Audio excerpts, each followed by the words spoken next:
Hey, how are you? Welcome to the spooky episode. Hello everyone, and welcome to the inaugural episode of Let's Talk.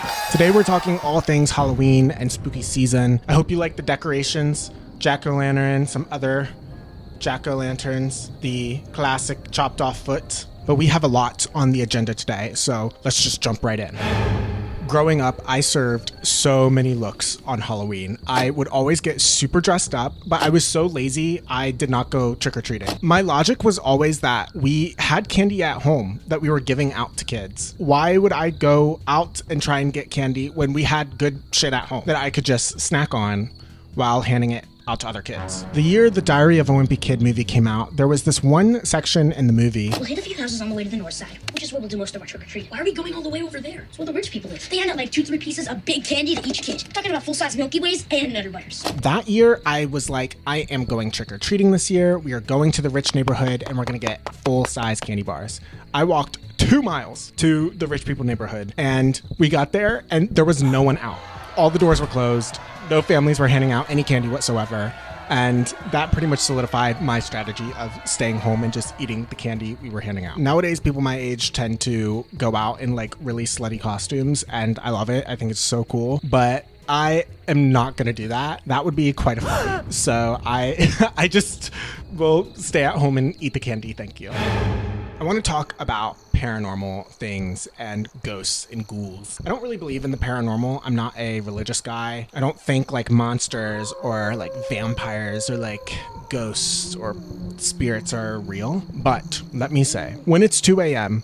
and I'm walking up the stairs and it's dark behind me, I am running up those stairs to get away from the demons, okay? I know they're coming after me and I am booking it. They might not be real, but in that moment, they are so real, and I don't want to hear about it. I don't want to hear you all call me a hypocrite, okay? This is just my belief system. When I was in elementary school, I used to go to daycares in like the mornings and afternoons. And I remember one year, some of the older kids were talking about the ghost of Bloody Mary. I had never heard of Bloody Mary. I was curious, and I was like, what is this about? So they told me about Bloody Mary, who is this like ghost that you can summon by doing a ritual in the bathroom. And the ritual is you go into the bathroom, you lock the door, you turn the lights off, and you say Bloody Mary 3 times, and she will pop up in the mirror like blood all over and reach out for you and try and claw at you. Cool. I shrugged it off. I was like, yeah, okay. Yeah, sure. Not scared at all. I'm picked up, I go home, and I am terrified to use the restroom by myself. So my dad talks to my mom, and he tells her, why don't you just go in with Keith and do the ritual in the bathroom? And that way he'll see that Bloody Mary isn't real, and he can get over it. My mom says, yeah, that's a great idea. I will do that. So we go into the restroom, her and I. We lock the door. We say, Bloody Mary. We do our first like spin. Bloody Mary. Again, we do the second spin. And then we say, Bloody Mary for the 3rd time. Now, nothing's supposed to happen. And all of a sudden, on that 3rd Bloody Mary, we hear, and I freaked the fuck out.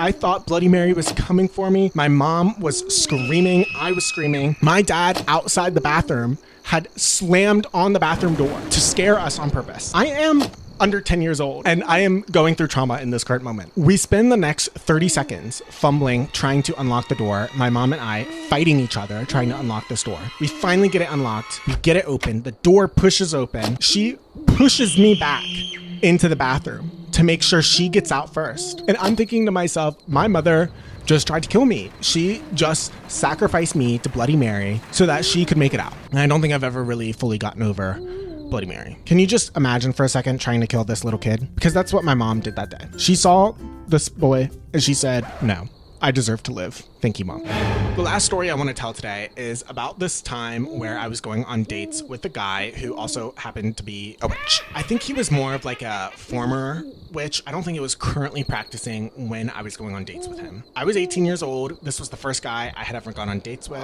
first guy I'd ever kissed. And embarrassingly enough, I think I went on more dates with him than I have any other guy since. On one of our dates, he confided in me that he used to be a practicing witch and he still believes in that ritual, but he doesn't really practice anymore. My response was something on the lines of like, oh, that's cool. Like, no biggie, not a deal breaker. You do you. I went home after that date, proceeded to buy a book about the history of witchcraft and like read this book for him because I was curious to know more about what he believed in. BRB. This is the book that I read for him. It's very witchy. I even annotated it. It has different like history and exercises and like how to be a witch, basically. Aren't I just like so kind? I'm just so cool. That's cool, guy. Like I'll read about it, you know. I don't judge. I'm so chill. No, I'm not that cool. I think at 18, I was cool enough to like not really care, but not self-aware enough to not be mean when giving him the reason why I didn't care. On a later date after he told me that and I'd read this book, he said, hey, I think it's like cool that this isn't a deal breaker for you. I've gone on dates with other guys and that's been a deal breaker for them. And my response to him was, oh yeah, no biggie, it's not a deal breaker. I don't believe in any religion. So witchcraft is just as bullshit to me as any other religion. Dude, that's not nice to say. It may be how I felt at the time, but I should not have said that to this poor man. I looked him straight in the face and I was like, oh yeah, I'm cool with it because it's bullshit. I'm so sorry. I'm so embarrassed of my 18-year-old self. I hope you can accept my sincerest apologies if you are that guy watching. Anyways, I hope you liked this episode of Let's Talk. If you have any suggestions of topics in the comments, let me know. If you have any fond memories about fall or the holiday season or Halloween, ghosts or ghouls or any cool stories, let me know too, because I want to read about them. Anyways, that is all. Goodbye.